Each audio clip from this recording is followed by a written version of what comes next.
Well, if progress is being made in those talks, negotiators appear unwilling to share it. There was supposed to be a press conference late last night, but it was cancelled relatively late in the day, suggesting that the little progress is being made on those main demands, including whether it is to be a majority of civilians or military figures that will sit on the country's ruling body in the future, and when elections will be held. Now, the military is threatening to hold elections in just 6 months' time, and in normal circumstances in countries all over the world, opposition parties relish the idea of snap elections, a chance for them to try and seize power. But remember, the political context is a little different here in Sudan. For the past 30 years, any kind of opposition group has been pretty heavily suppressed by the state. People have been jailed for expressing their opposition to the former president, Omar al-Bashir.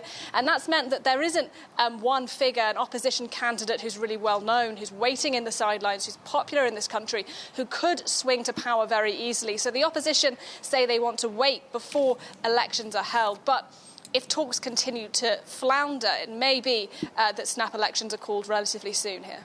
Now, Nadia, you were out talking to protesters earlier today. What do they have to say about this seeming lack of progress in the negotiations?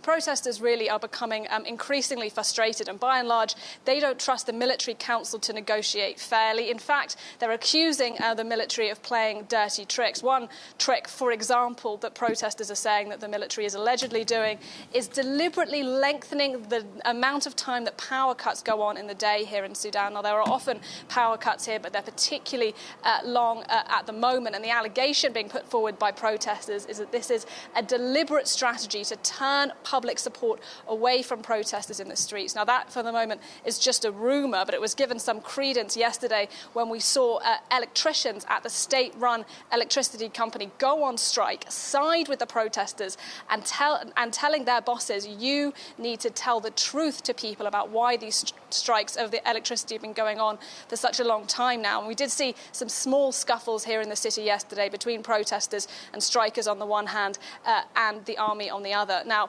if those talks continue to struggle in the next couple of days, expect to see more frustration, more people in the streets, and perhaps more strikes as well.